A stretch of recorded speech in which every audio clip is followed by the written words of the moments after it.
Chapter 22, Seth. When I came to the next morning, Georgia was still resting her head on my shoulder beneath the blanket, her hand on my chest and her breath rising and falling slowly as she slept. I stared down at her for a moment, unable to keep the smile off of my face. We'd spent our first night together, and yes, it might have been a little unconventional in the grand scheme of things, but I felt as though we had finally been able to open up to each other the way we had been needed to all along. I wouldn't have changed a thing about it. Well, maybe apart from the cold. The heaters had an automatic function where they turned off after being on for a couple of hours, and the store was far chillier than it had been when we'd gone to sleep. Sensing my wakefulness, Georgia lifted her head and looked around blearily. "Oh, I almost forgot where we were," she groaned as she sat up and rubbed her face. "Wow, it's so cold in here." "I know," I agreed, "but it's Christmas. It's gotta be cold so it can be cozy, right?" "Oh, right," she exclaimed, clasping her hands together, her face lighting up with excitement. "You know, I almost forgot with everything that happened." I pulled her in close and planted a kiss against her cheek. "Merry Christmas," I murmured to her. "Merry Christmas," she whispered back, biting her lip as she gazed at me. And then she pulled away and glanced to the state of the weather outside. "It looks like it stopped snowing," she remarked. "Do you think we should risk heading back to my place to check on Mia?" "Yeah, she's probably ready to eat the tree by now," I chuckled. Georgia had told me how demanding her cat was when it came to food, and it was Christmas after all.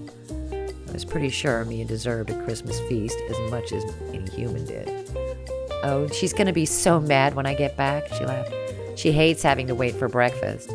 "Then we should probably get going," I suggested. "You ready?" "As I'll ever be," she replied on a sigh. "I know it's going to be crazy out there." "I don't think I've ever been somewhere that's had a white Christmas before," I remarked as I got to my feet and stretched. She turned to me, confusion on her face. "What do you mean?" "I mean, I've never lived anywhere that's gotten a lot of snow," I admitted. "I always thought it would be fun, but I just never got around to it." "Then we have to make this the most Christmassy Christmas ever," she told me, making her way over to me and wrapping her arms around me.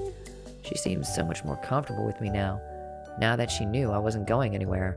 I was so glad it seemed to have gotten through to her, and I intend to back up my words with every moment I could. I wanted to show her, not just tell her, how serious I was about all of this, about staying here with her, while I felt like I belonged. We trekked through the snow back toward her house. Luckily, someone had salted the sidewalks this morning, so they weren't too drenched in ice. She skidded a few times, but the two of us were holding hands the whole way home, and I made sure to keep her steady. When we got back, Mia was mewling loudly and pawing at the door. She let out an affronted chirrup when we opened it up, and Georgia giggled and dropped to her knees to give her a cuddle. "Merry Christmas to you, too, little demanding lady," she cooed to her, before she headed through to the kitchen to top up her food bowl. The tree was sparkling beneath the light pouring in through the window beside it. It looked like something out of a Christmas card. And in that moment, it hit me. I hadn't gotten her anything for Christmas. Crap, was it too late to run out to a store and pick something up? If this was going to be our first Christmas together, then I wanted to make certain I made it one to remember. When she noticed the look on my face, she frowned. "You okay?" she asked me. "I just realized I didn't get you a present," I told her, shaking my head. She raised her eyebrows at me and then laughed. "You don't need to get me a present after everything you've done for me," she assured me. "Honestly, I'm fine." But I wanted to. I started racking my brain as she made us coffee, and we planned the perfect Christmas day. "The church service still hasn't happened yet," she mused, tapping her finger against her bottom lip.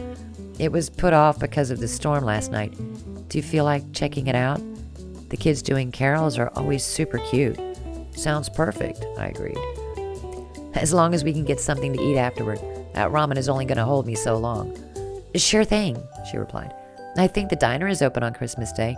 "Yes, I need a strong coffee and a big breakfast," I replied, and I slipped my hand into hers. "So, where are we headed?" The sidewalks had been cleared on the way up to the church, making it easy for us to attend the carols. The church, though tiny, was packed with people, all of them bundled up in the cold weather gear to fight off the chill. The snow sparkled in the windows, the light picking out glimmering details on the large tree next to the aisle. When the children sang, their voices filled the air, like the music was enveloping us completely. She slipped her hand into mine, our fingers interlocking as they sang, and I glanced down at our hands together. They seemed to fit into each other as though they had been made like that, made especially to match. I couldn't get over it. How much sense we seemed to make together, and I knew this was the start of something I would never forget. We were about to head out to the diner when someone caught Georgia's shoulder. "Excuse me, Georgia." We both turned to find an older woman standing before us, her cheeks pink from the cold outside. "Oh, Miss Braithwaite," she replied. "Is everything okay?" "Yes, dear, it's fine," she assured her. "I just wanted you to know that I heard about everything Wharton was trying to do to your grandmother's store, and I think you've done the right thing, choosing not to sell to him. He put in an offer on my place too, but I just turned it down this morning." "That's amazing news," Georgia gushed. Mrs. Braithwaite nodded. "Well, when I heard that he was going to knock down a few of the stores on our street to build a big superstore, I knew I had to put my foot down," she explained. "We couldn't have him turning Mastin Falls into just any other town, could we?" "Agreed," I cut in, squeezing George's hand. "Anyway, I just wanted to let you know that we all have your back," she added. "All of you?"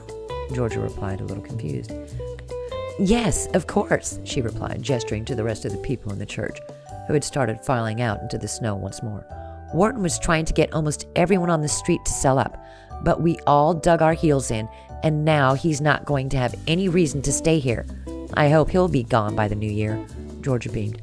"I'm so glad," she murmured. I'm so glad we're not going to lose anything that makes this place special." "Exactly," Mrs. Braithwaite agreed, and she gave Georgia's shoulder a squeeze. "Well, I'll leave you to it. Merry Christmas." We echoed her words, and Georgia turned to me, eyebrows raised. "Wow," she murmured. "I didn't expect that." "You didn't?" I replied. "You're inspiring people, Georgia. You're showing them that they don't have to take whatever Wharton offers them. That's amazing." "Thank you," she replied, lowering her gaze slightly, her cheeks flushing. It was rare for her to actually take a compliment without trying to find some reason why it didn't actually apply to her. She was starting to trust me when I told her that I really meant what I said, and that felt good, really good. "Come on, I'm starving," I told her, tugging her toward the door.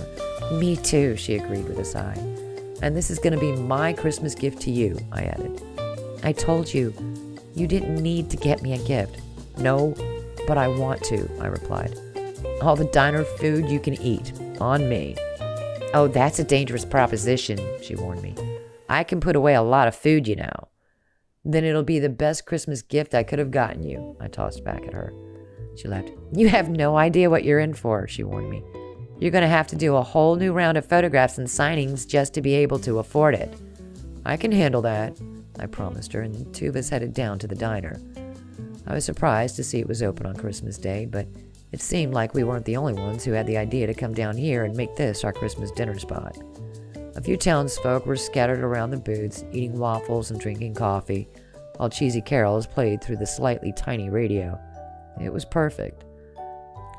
But honestly, everything seemed perfect when I was with her. There was something about sharing her company like this that imbued everything with a sense of magic I wasn't sure I'd ever felt before. I'd had plenty of Christmases over the course of my life, obviously, but none of them had ever felt like this. The snow, the carols, the small town, it felt like I had stepped straight into a storybook. But most of all, what made me feel that way was her. It was her presence, her company, knowing that she wouldn't have rather been anywhere other than with me. I had spent so long running across the country, exploring new places, finding new starts wherever I could dig them up. But this was the first time I had truly felt as though it was worth slowing down and putting down some roots for a change. "That was so good," she sighed as she leaned back from the table, a smile on her face. "Not the most conventional Christmas dinner," I remarked, "but it's something." "Oh, I don't think I could do an old-fashioned Christmas dinner," she replied, shaking her head. "I'm a terrible cook." "So am I admitted. "But maybe I could learn for next year. Cook us a real Christmas dinner." She beamed at me. "And if it goes wrong, at least we know we have the diner to fall back on," I added. She laughed. "Yeah, exactly," she agreed. "I guess we could give it a try." We walked home after lunch, hand in hand, admiring the Christmas lights that had been strung up around the town's main street. They were drooping under the weight of the snow, but they were just about holding up. Even though it was Christmas and I had expected most people to be at home with their families, plenty of people were out in the street enjoying the snow, making angels, throwing snowballs, kids passing by with sleds tucked under their arms. We looped back around to her place where Mia was waiting for us. The trees sparkled in the window as we approached, and she smiled as she eyed it. "I still don't know how I feel about cleaning it up," she told me as we stepped inside, dusting some of the light snowfall from our shoulders. "But I've got to admit, it looks really pretty." "Agreed," I replied. "And I told you, I'll be here when you need help picking up the pine needles. You've got my word on that." She turned to me, looping her arms around my shoulders and pulling in close to me. My hands rested on her hips, right where they belonged. Touching her was becoming more and more comfortable to me, as though this was what both of us had been waiting for. Both of us, holding back on what we knew we needed, for fear of messing it up. But now we had come clean about the way we felt, about what we wanted. There was no reason for us to hide it any longer. No, we could finally be honest, and the weight off my shoulders as I looked into her eyes was everything to me. "This has been the most amazing Christmas, Seth," she murmured to me. "Thank you." "Same time next year?" I suggested as I leaned down to plant a kiss against her smiling lips.